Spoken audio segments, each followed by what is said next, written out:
Hello, hello, hello. Welcome to episode 164 of Folks Talkin Sports. I am Kris Gardner, and with me is Kennetra Pulliams. How are you doing?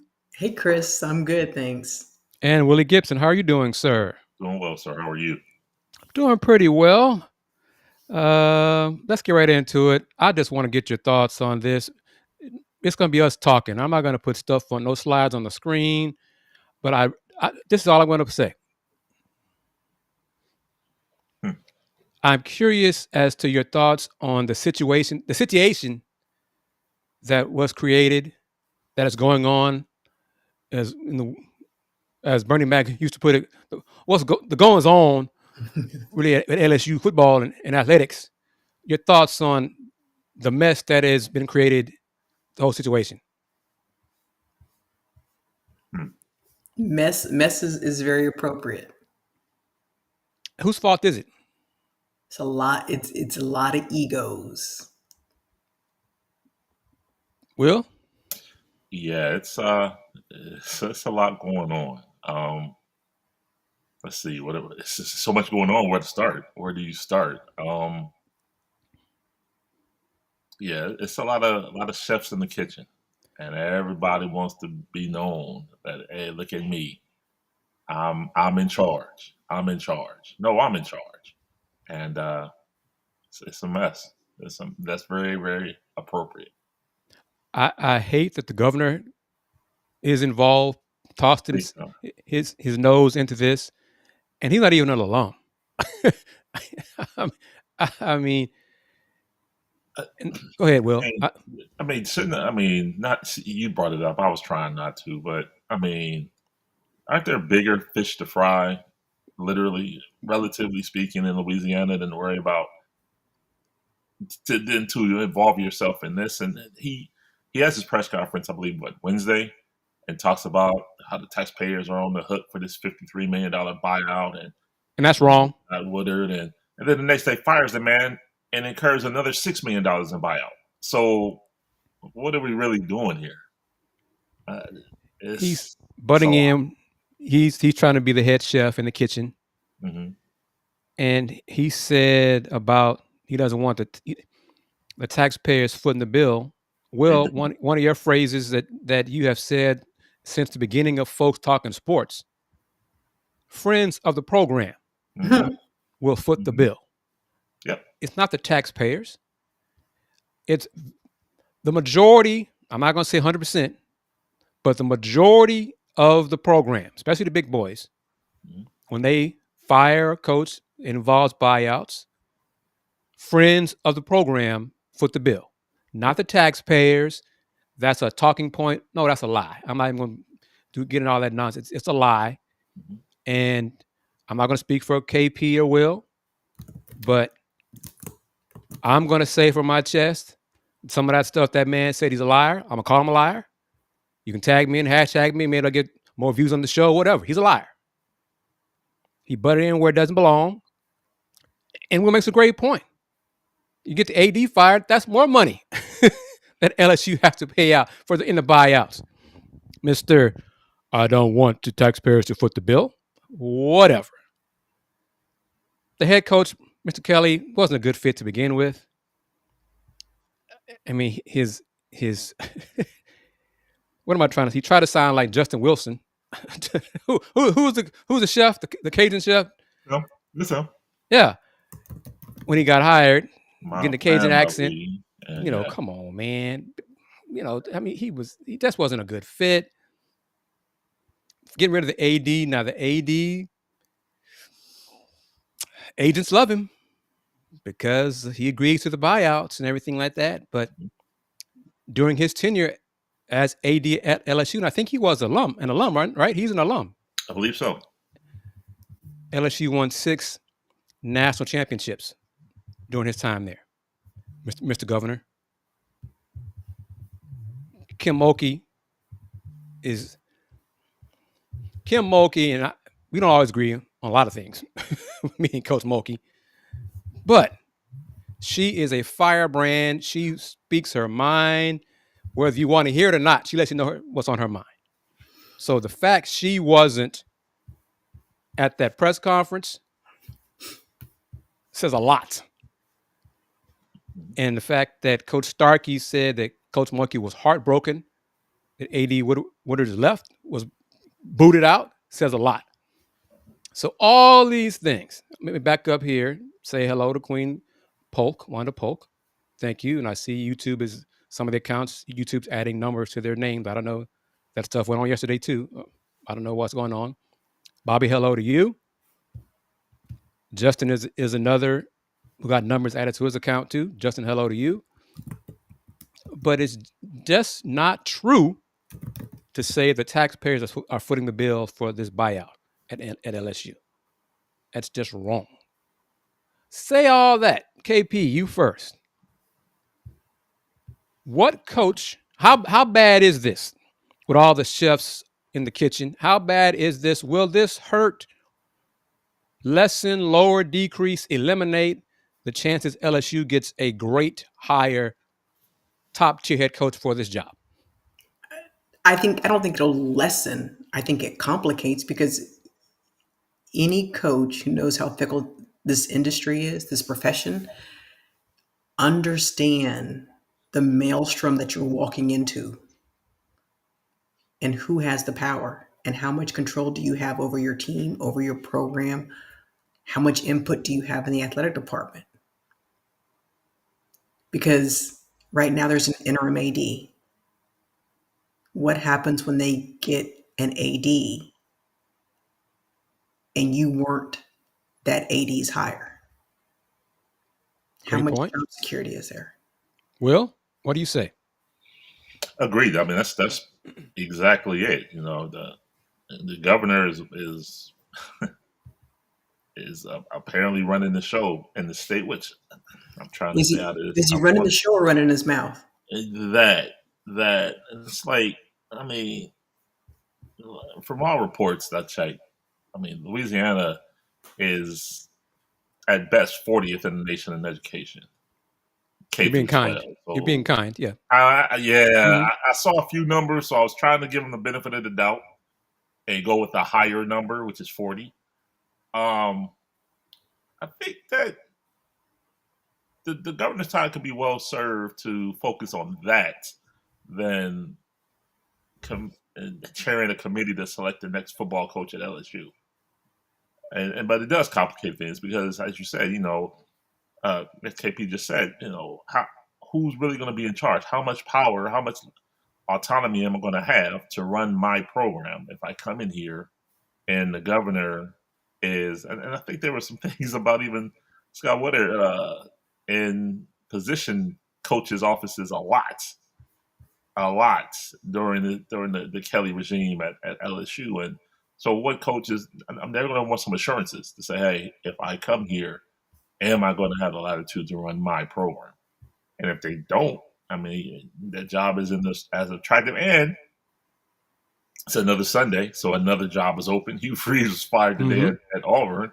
So, I mean, jobs are opening up by the minute, by the second. So in the same conference. In the same conference, right. So, and others could be forthcoming. So, you know, it won't be as attractive as they think.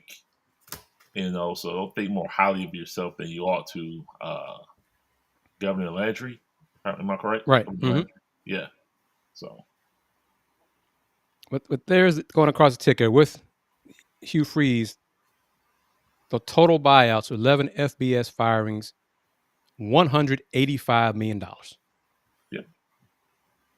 And he's on the low end. His is only relatively speaking, 15.4. Yeah. So, I mean, he didn't get the extension. He's still on his original deal. So, yeah. Good. Another example of Will's great point of wanting to be a D1, an FBS Power 4 coach to get fired. Man. You know, and give me the buyout because it's out of hand. But none of us are saying that these coaches should give any of the money back. The schools, the friends of the program offered it, or the AD agreed to it. The agent said, okay, here's what we'll accept. The AD said, you got it. Let's make it work. So I mean, that's capitalism at its best. If someone has money out there, that Will, KP, Bobby, Justin, Queen Wanda, if someone said to all of us, I know you don't have the most experience for this job, but I like what you've done in the past and other endeavors. I am going to give you $100 million over 5 years. You heard me? 5 years, not 10, not 20, not 50, over 5 years. Think about it. What does it think about? What do I sign? Right. Let me go. How soon can I be there? I mean, that's what this is. But one thing was it, I think, was it the Auburn AD earlier today regarding Coach Freeze being let go, stated that Auburn is expected to compete for national championships. Was it that person, or was it South Carolina? Let go of the OC. Somebody made that comment that we expect to compete for national championships. Okay. Some of this also comes down to unrealistic expectations by a lot of folks. But as a coach, if my boss has those expectations that are unrealistic, even I know it, but they're going to offer me $100 million, that means I'm getting a buyout at some point. If I don't meet the expectations or not, I'm going to get paid regardless. So where do I sign? Let me do that too. But it's out of control. It's out of hand. But I want to be a part of it. I want to be somebody's nephew, or someone adopt me, or something, or someone say, hey, I saw you co-hosting Folks Talkin Sports. I want you to be part of my media empire. I want you to lead it, run it. 100 mil. Get a blank check. Let's start 100 million. Okay, Chris. Oh, yeah. Will, KP, let's go. Let's get it. Let's get this done. I mean, wow. It's crazy, but it's the beast that has been created. It's the monster that has gotten too big for everybody. It's run amok. But it's where we are. And I don't see it changing anytime soon. I don't think government legislation intervention is going to change any of this, as long as they're friends of the program. And wasn't there one report, or maybe a booster said that one person has said that they will pay the Kelly buyout? I saw that in an article. One person said, I got it. Hey, must be nice. It must be nice. As long as you got friends like that. I mean, it's not our problem. Yep. Who do you think LSU will get for the job? Because I know they're going to offer a whole lot of money. I know that. But I still go back to it. Even if I'm a legit agent like Jimmy Sexton. Yeah, client X, I don't know if this is the right job for you, because these folks don't know what they're doing. There are too many folks butting in. I mean, I can probably get you the money, yeah, but if you want to have control, this is not the place for you. So I do have kind of some concerns about a top tier head coach saying, well, I don't have a lot of power, but I'll come anyway. I don't know about that. I mean, think about it. Lane Kiffin, he's not leaving Ole Miss for that.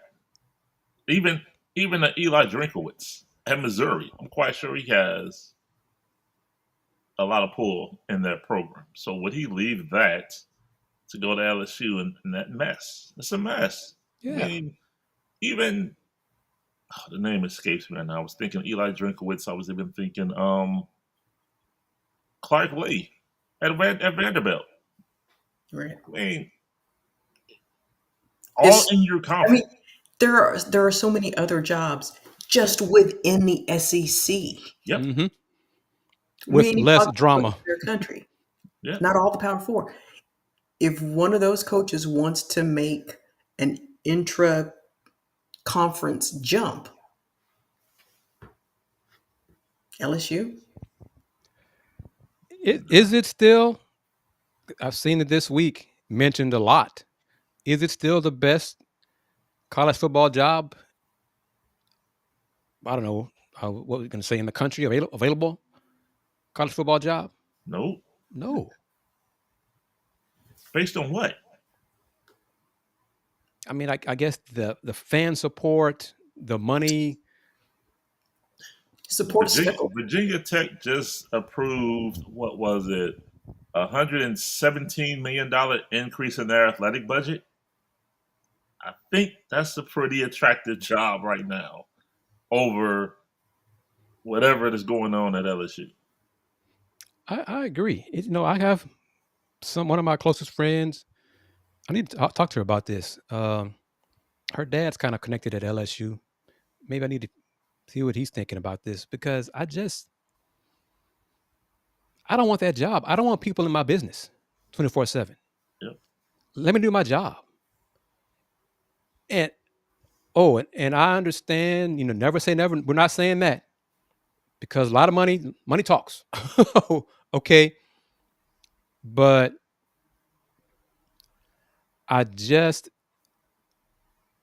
want the job. If I'm a top tier coach and I have other options, including staying where I am and where I'm winning, yep, and probably getting a raise, I'm good here.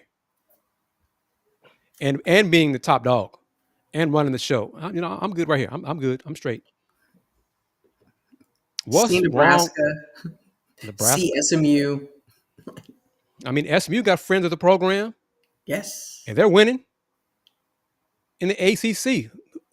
Salute to coach, because I didn't think they'd do that, but salute to them. I mean, hey. But some folks have said Deion needs to get the LSU job. No. The stress would really take its toll on him. And no. No. But what's wrong with Colorado? Is it really as simple as they don't have the players? Is it as simple as that? They don't have the players. I would say so. And I say that I piggyback, or I look to Wisconsin, looking at the Big Ten. Wisconsin 3 straight years has missed in the portal on the quarterback. Or they've gotten the quarterback, but he's gotten hurt 3 straight years. If you don't have a quarterback, you're not going to be productive in any conference. So you look at Colorado. I mean, Shador did what he did last year. He won the Johnny Unitas Golden Arm Award as the top senior quarterback in the nation. And this year he's gone, and they're struggling.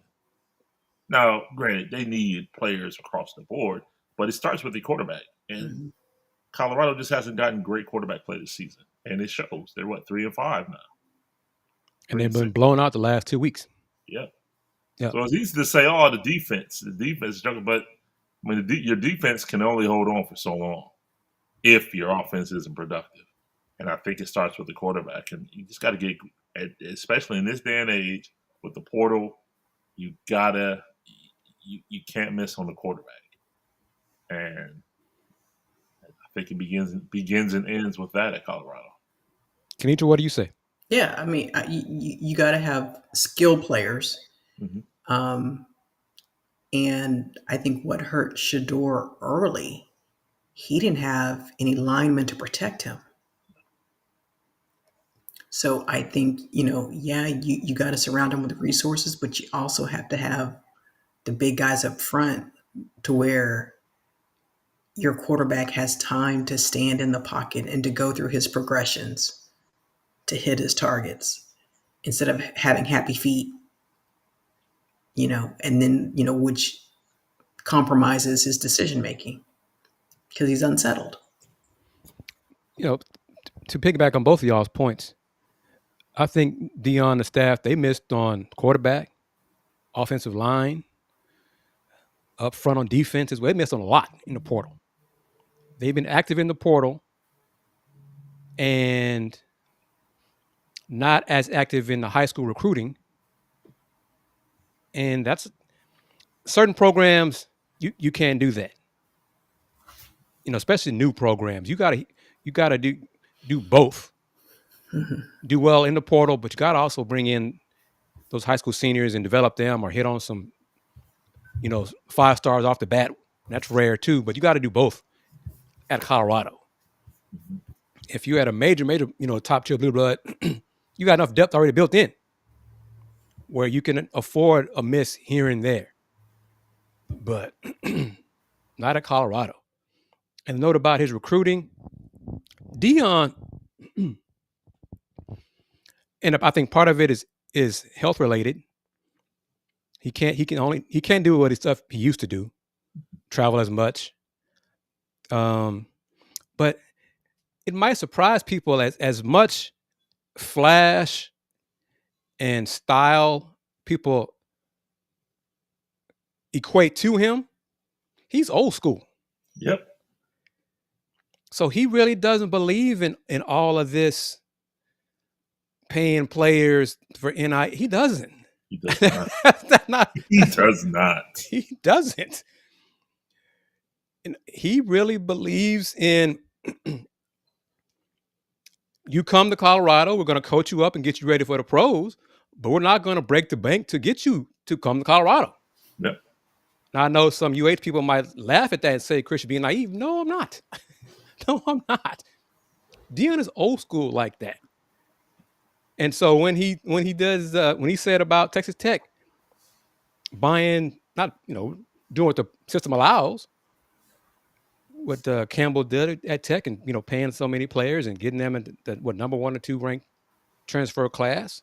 And Dion joked, we need some of that in Colorado because that's what they don't do that. Mm-hmm. It wasn't too long ago. Remember when Dion was hired? We joked here on FTS how when the AD said, how are we going to pay for his salary? Remember that? Mm-hmm. So CU is not a wealthy, deep-pocketed program. So it is more difficult to maintain talent, to get younger kids to come there and want to stay and be developed. Who is Dion? I don't know. Good. That's a good question. I'm not sure who is. I don't know. In terms of recruiting, I know in terms of his PR and stuff like that, I know who that guy is. And this is true to a point that Dion believes he can get some recruits off his name and his brand. Some, and he works has. with some. And he has. He has. But, however. Yes. Yeah. It's not enough of those. Right. And there are more of the ones who are looking for money, and a lot of money to go to Colorado or go anywhere. So Dion is, he's an old school coach in that sense. He's not going to break the bank. He is kind of set in his ways. This is what I believe. He's not going to change. Right. Good or bad. You can say that's a good thing. Some Buffalo fans might be saying maybe Dion needs to change. Maybe we do need to open up the wallet and whatever. But the wallet is not there at Colorado. I don't think they have a what's his name, Cody Campbell, like Texas Tech, or whoever LSU has to be the one person to pay that $53 million buyout to Coach Kelly. I don't think they have that. Right. So that's where they are. We'll see how they do in recruiting, if some changes are made. But also, we'll see how long he wants to coach, how long his health will allow him to coach. I think that's right. One of Cornell's son did commit it. But I know a tight end from Worthing High School here in town. I don't remember how. Now I'm confused. I think he chose Houston over Colorado. I may have it backwards. I think it was that way. He chose Houston over Colorado because what I was told, Colorado stopped recruiting him. He stopped hearing from him. So it's like, well, I guess they don't want me or they moved on. So I'm going to go with the people who communicate with me. And I think that was Houston. I think that was a case like that. So that happened as well. But, that also happens in other recruits. Staff decide to move on. Coach Sampson has told media that before. He may, I'll put it like this, I'm trying to be nice and clean and keep it professional. There are outlets. There are folks trying to build up brands and say, yes, I got a scholarship offer from, for this example, Houston, UH. And all it was someone on staff came to see that player play. Okay? No scholarship offer was made to player X, but player X's people, hey, I saw Houston staffer, that kind of stuff. Kid never got offer from UH. Yeah. Never. And then when they say, well, they start recruiting me. No. They never really were serious about you to begin with. No, they were evaluating. So that's a part of it as well. And so that could be a case with Colorado. But, truly, I mean, Deion, I love how when Colorado came to H-Town to play the Cougs, and the clip of Deion paying homage to Coach Sampson on the football field, that's genuine. Mm-hmm. Deion has much respect for Kelvin Sampson. Much, much respect. And Coach Sampson's old school. Old school. And I mean that in the most respectful way. Coach Samp is not going to change either. I mean, he will adapt, but he's not going to break who he is. We haven't talked about this. I'm shifting gears now. Or at least not got into specifics on it. The NCAA's decision to allow players in the G League to sign or go to college. What are your thoughts on that? Now they had to, and the rationale was so backwards. Well, if the NIL deal was if it wasn't over $50,000, their G League contract was not more than that, then that's probably what they would have got in an NIL. So because of that, yeah, they can come to college. Huh? They're pros. So now they can be pros, semi-pros, whatever you want to call it, but they can go to college now after 2 years. Make it make sense to me, KP. I can't. I mean, there is no consistency in the application or the understanding of the rules. It's very fluid. It's just kind of like just making up as you go along. There's no regulation. It's just kind of like, yeah. I mean, even to me, granting players who went to a JUCO extra year eligibility. What?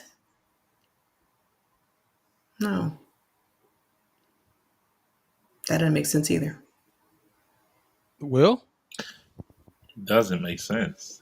I mean, I can't add anything other than my agreement. It doesn't make sense. It doesn't make sense. What's the point of you? I don't have anything, Kris. It doesn't make sense. I really don't. And I guess I was naive last couple of years before this offseason when the NCAA started allowing international players, 18, 19, 20 years old, to come over to college and sign with a college, D1 schools, even though they play pro ball overseas. I was just like, oh, okay. I didn't think anything of it. But now that I look at it, that was the beginning of this mess. Because to their credit, their representation credit here in the States, their agents or whatever, hey, if you're in the G League and you're not making, and you weren't drafted, in the NBA draft, your status is pretty similar to the guys overseas who are allowed to play here in the States in college. So why can't you do what they're doing? Mm-hmm. And that's really where it came from. And but all that I said, the Cougs are recruiting somebody who's in the G League. I mean, it's like, literally, it's within the rules. You just circumvent. Hey, you know what? I don't want to go to school. I don't need whatever GPA. I'm gonna go play semi-pro. I'm gonna go to the G League first, and then I'm gonna backdoor my way into college. I mean, I had more than one coach tell me. I asked him about it. What are your thoughts on the G League? You know, guys going G League and still being able to play in the NCAA. If they're going to allow, we're going to do it. We're going to look into it. I ain't mad at you. I say, hey. But then you also ask the question, what if they go pro in another sport and then come back to college? Oh, the slippery slope is here. I mean, like Ricky Williams did it simultaneously. He was playing pro ball with the Rangers, playing football at Texas. You know, look at Monte Harrison at Arkansas. Yeah, but I said there's a receiver at Arkansas right now. Exactly. He's from Kansas City. Years old. Yeah. He played pro ball with the Brewers and I think the Marlins. Yeah. Pro baseball. And how old is he? 30. Oh, he's 30. I thought he was okay. Gee. Okay, and he's that's D1 now. He's playing D1 at Arkansas. I mean, he suffered a broken foot, but yeah. Because I read something about somebody in D3, a guy, and he was at least 30, if not 40. But I was D3, so I kind of like, yeah, whatever. So hearing about him, that's a new one to me. But wow, this is okay. I mean, didn't Brandon Whedon do the same thing? Yep. Yeah. Drew Henson played baseball for the Yankees. And Chris Winkie, quarterback at Michigan for 2 years. I mean, Chris Winkie won a title at Florida State, right? Yep. 26-year-old Chris Winkie came back to Florida State after playing baseball, and maybe up to AAA, maybe something like that. Going a ways back. All right, winding it down on this edition of Folks Talkin Sports, episode 164. The WNBA and the WNBPA, the Players Union, have agreed to extend or push back for 30 days till the end of November. And the deadline, so now they can talk and try to negotiate a deal on a new collective bargaining agreement. Brother Gibson, with this extension, what do you say is a percentage that they will reach an agreement by November 30th?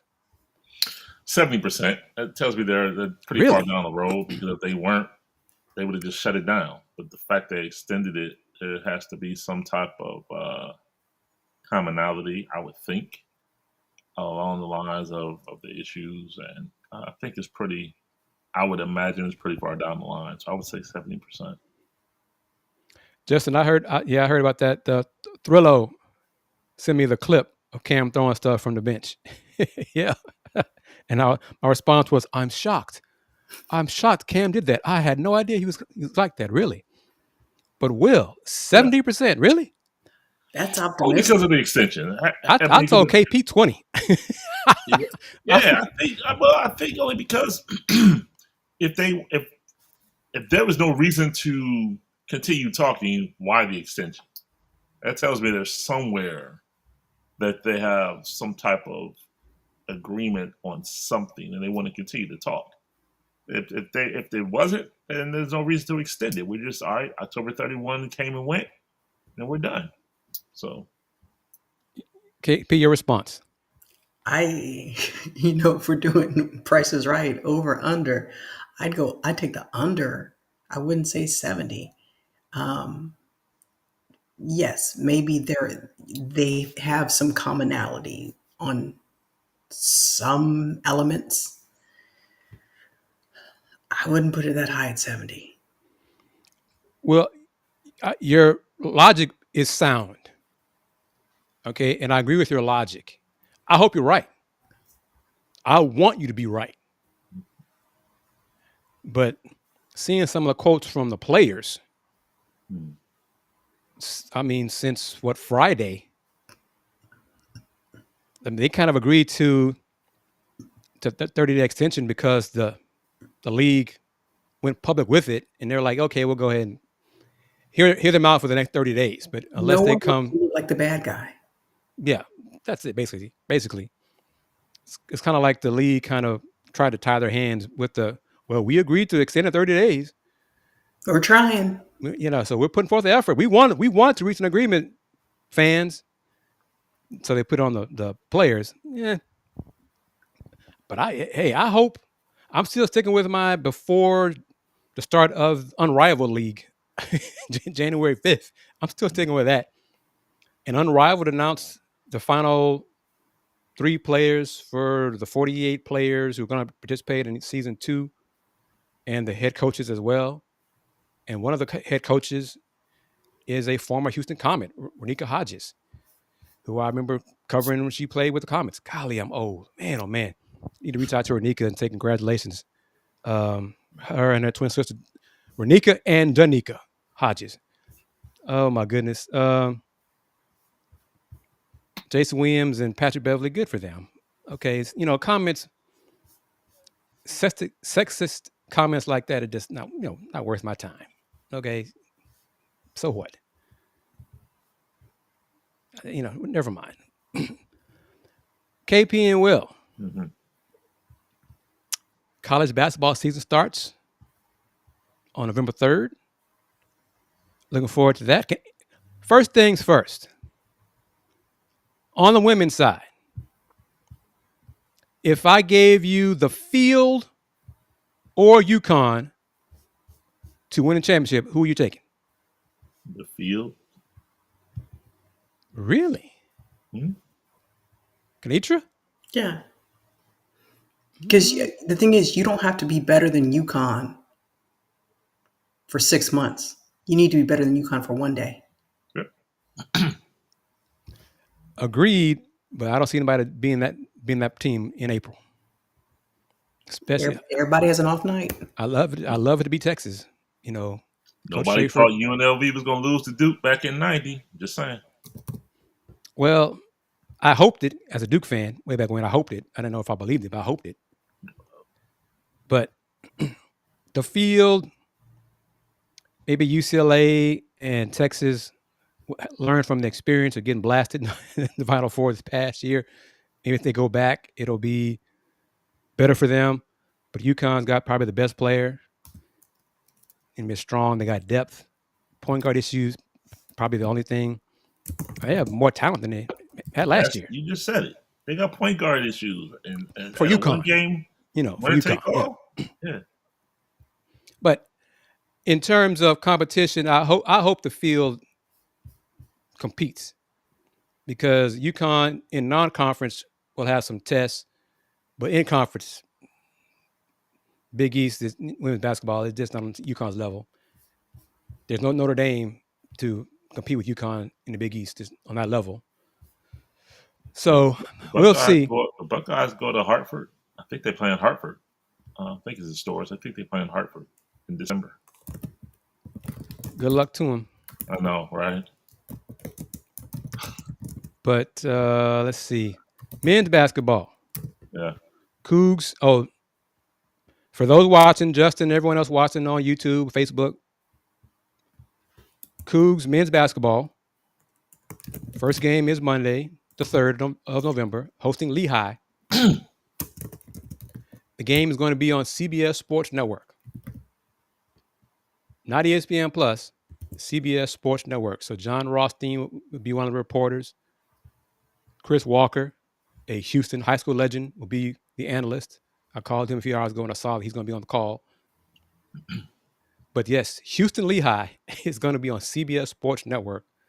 They're going to unveil the Final 2 banner, or some of the banners, title banners at the game, and recognize the team and all those good things. So if you don't have a ticket yet, get a ticket, be at the game. Or if you have CBS Sports Network, tune in to CBS Sports Network. I'll be there. Should be a win. Will, you have to help me here. KPU also. 5 different Coogs were named to the Basketball Hall of Fame position awards. Top point guard, Bob Cousy Award. Top shooting guard, Jerry West. Top small forward, Julius Erving Award. Top power forward, Karl Malone Award. And top center, Kareem Abdul-Jabbar Award. 5 Cougs. Cougs have someone at each of those positions. Mm-hmm. I didn't do research to see if any other school has that. Can you think of anybody else off the top of your head who has 5 like that? Currently or all time? This year. This year. On the watch list. On the watch list, yes.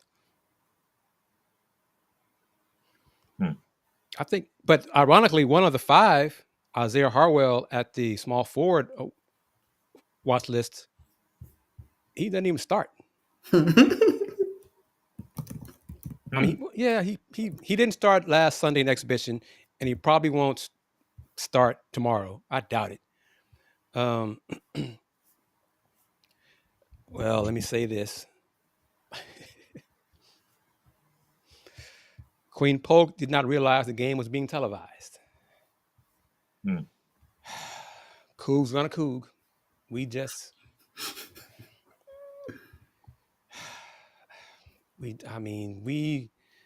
can't. We do wrong right so many times.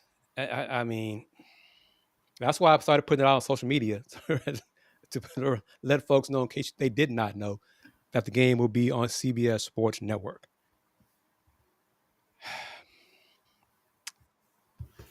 But, I mean, I guess in a sense, if you wasted everything right, then there wouldn't be much need for me in my shows. So I'm here to fill that gap, be that bridge. But there will be a Let's Rage Cougs show, post-game show, after tomorrow's win over Lehigh.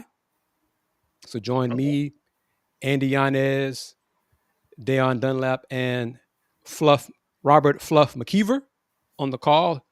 Houston Cougar Hooper extraordinaire back in the day. He'll love me saying that, back in the day.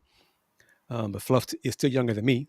But yes, join us after the win over Lehigh for the first of hopefully 40 Let's Rage Cougs shows this season, maybe 40, 41. But, I face it, Justin. I've lived it 30 years. Houston is not a college sports town. It isn't. They don't know how to market.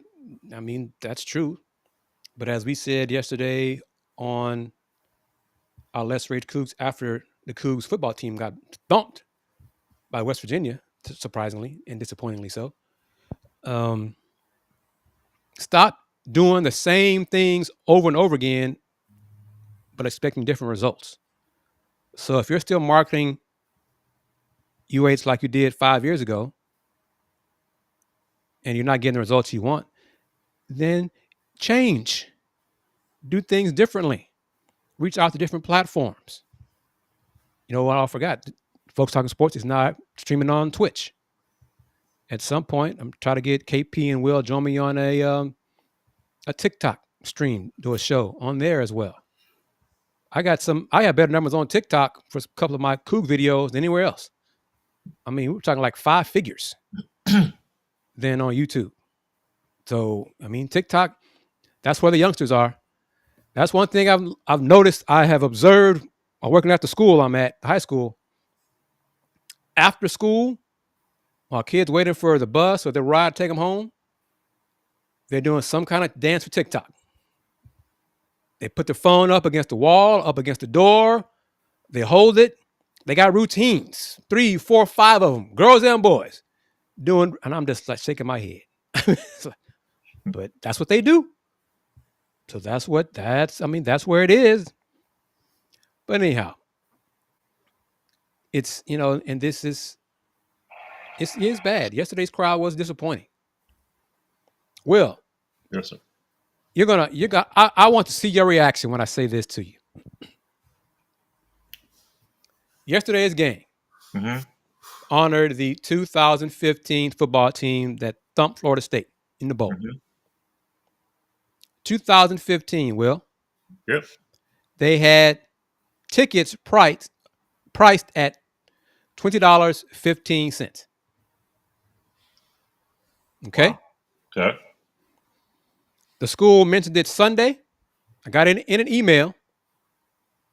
Sunday / Saturday. Mm-hmm. And then, as far as I know, there was no more mention of it until Friday. Hmm. Now, Will, if you are selling tickets for $20.15 to see a ranked football team, I would think and hope you would promote that on radio, Yep. on newspaper, on Yeah. TikTok, Facebook, Instagram, Threads, TV. Sociable, Yep. Black radio, brown radio, white radio, Radio. It's just, What was the attendance? it was announced at 25,000. It was not 25,000. What does the stadium hold? 40? 40. All right, I'm gonna be that dude. Can I tell you what the Buckeye attendance was yesterday? 105. 517. Yep. 105, 517. Yep. What is Buckeyes spring game attendance? Where folks pay. Right? About 45, 50. Depending on the weather, because typically up here it's still a little chilly. Yeah, so it's still a little chilly up here. So last year it was a little chilly. I think it was about 53, but I mean it's gotten 65. If you get the weather right, you get about 65, 70. And that's a spring game. Practice. It's Not a the practice. Not It's the a game. culture thing, not a game. Yeah, practice. It's embedded in the Buckeyes culture, the Aggies culture, the Longhorns culture. But I thought about this yesterday. I think we've discussed it a few times in the past. How many college teams in pro sports towns that have 2, 3, 4, pro teams, how many of those college football teams draw well?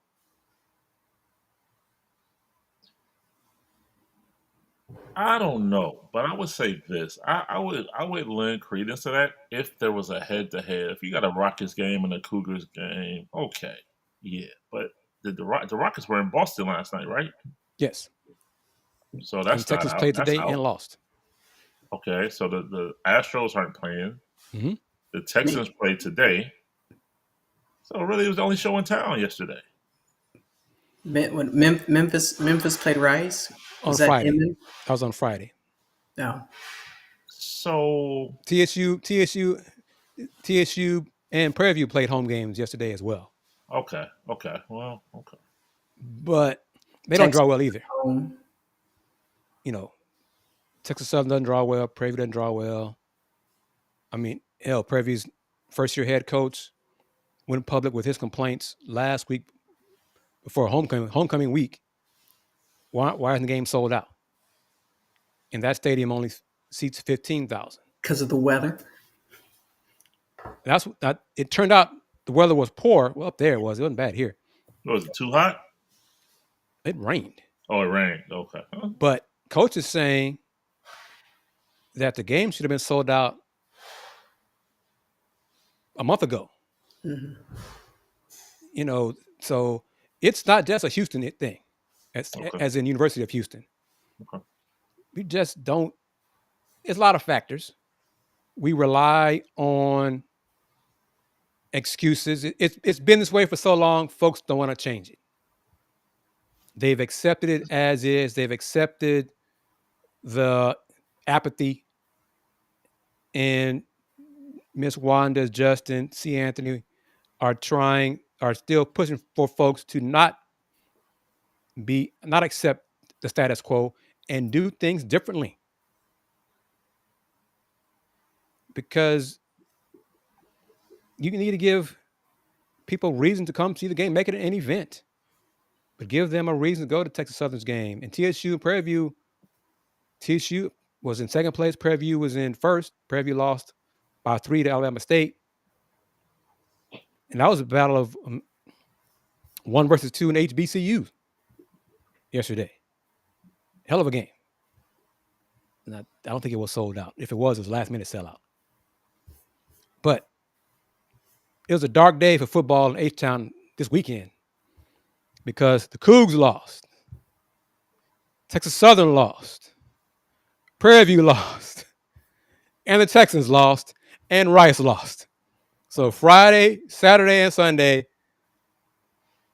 L's. In Houston State? I don't know about HCU because they stopped emailing me, so I don't bother with them anymore. And that's on them. So you be glad I even mentioned them in the show at all. And that'll go to the basketball as well. Y'all season starts, I think, tomorrow. Oh well. Good luck to you. And I want to say HCU's playing like on the women's side, like some major program tomorrow. I think, it's a check game because they're gonna get thumped. But anywho, that is going to do it. North Texas is, I think, have one loss. North Texas, the Mean Green. I mentioned it during my American football recaps during the Thursday takeover. Is they beat Navy yesterday to improve to. They've scored, I think, 50 or more 4 times this season and 30 or more 8 times this season. So they're rolling. Memphis bounced up, is now ranked again. They beat Rice, thumped Rice on Friday. Their offense is rolling. So the Americans doing pretty well in football. Navy's only got one loss. Their win streaks, I think, stopped at 10 with the loss to North Texas. But Brother Gibson, do you follow other Ohio teams like Cincinnati? Yeah, they beat Utah last night. I did see that. Excuse me? I did not see that. Did they beat Utah last night? I did not. Oh, no. Oh, no. Wow. They got rocked. Okay. No, I did not see that. That's why I thought that's where we were going. But no, I am aware of them, but do I follow them closely? Clearly, that shows I don't. But I did not know that. And the Bengals lost today, right? To the Bears? Yes. Hold on. So to that point, I watched that game. Yeah, they took the opening kickoff for a touchdown. They blocked the field goal. They recovered the onside kick. 500 yards of total offense. 2 receivers with 100 yards each. Scored 15 points in like 49 seconds. Scored 42, and they lost. And what was the final score? 47-42. That's right, because I think I saw a little note. It was 89 total points scored in the game. So, yeah, there you go, 47-42. Last week, they were up 2 scores with less than 10 minutes to go and lost 39-38. It bees that way sometimes. Yeah. Yeah. Yeah. So. All right, everybody. Well, Brother Gibson, let me give you the platform here. Give me a moment so I can have the world is yours, sir. Are you ready? I am. Let me do this. All right. Thank you, as always, for the opportunity on social medias. You can find me on IG and Threads at Will Knows Sports, on Twitter at Will Gibson 7, and Facebook Will Knows.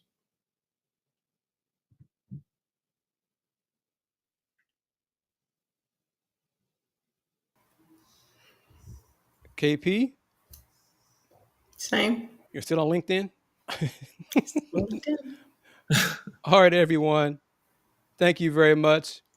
Notice 2 days in a row, I've had a different background on streaming. So watch out now. I'm starting to figure some things out. I could be dangerous with these new toys. But for those who are Rocket fans on here, if you did not see Thursday's show, the Thursday takeover of the lunch break, I'm taking a break, honestly, from covering the Rockets. Too much on my plate right now, probably through the end of the calendar year with the job, with the Coogs, with church, all those different things I'm involved in. It's just too much for me to do. And it is wearing me down. And honestly, some of the stuff that we adults have to experience from the kids at school, it's just too much. I mean, it just weighs on me how we've failed these kids. And I'm not going to accept being disrespected by kids. I'm just not. But I got to take it because it's part of the job. That's tough to deal with. But anyway, join us, join me, join Andy, join Dan, join Fluff, all four of us, Monday night. Let's rage Coogs as the Coogs basketball team, men's team, goes to 1-0. LRC will start probably 9:30, between 9:30 and 10. And then we'll have Let's Rage Coogs on this Friday after the football team plays at UCF. And then another Let's Rage Coogs on Saturday for the men's basketball as well. So it's busy, busy, busy for college hoops and college football. But I am KG Kris Gardner of the Houston Roundball Review and of Folks Talkin Sports. Follow Folks Talkin Sports on Instagram and Threads at Folks Talkin Sports. On those platforms. This was a fun show. Went longer than I had thought it would. It was flowing. So great job, everybody. Thank you for the questions and the comments. And how are we looking for next? Go ahead, Willie, you got something to say? Well, yeah, I just want to say, stay on. Stay on after we. Oh yeah, no off. question. I just want to share something offline, please. Both. You got it, brother. You got it. Sorry. All right. No worries whatsoever. Okay, family. For Justin, CA, Bobby, Wanda, everyone who participated in the discussion today, thank you for taking time out of your night to join us. Join us again next week. Kudos to A.D. Moore for his recap of the Texans' loss. He did a corner before this show, available on the Houston Roundball Review YouTube channel. Wrapping it up. Since 1994, the Houston Roundball Review, local name, global perspective. Everyone, take care.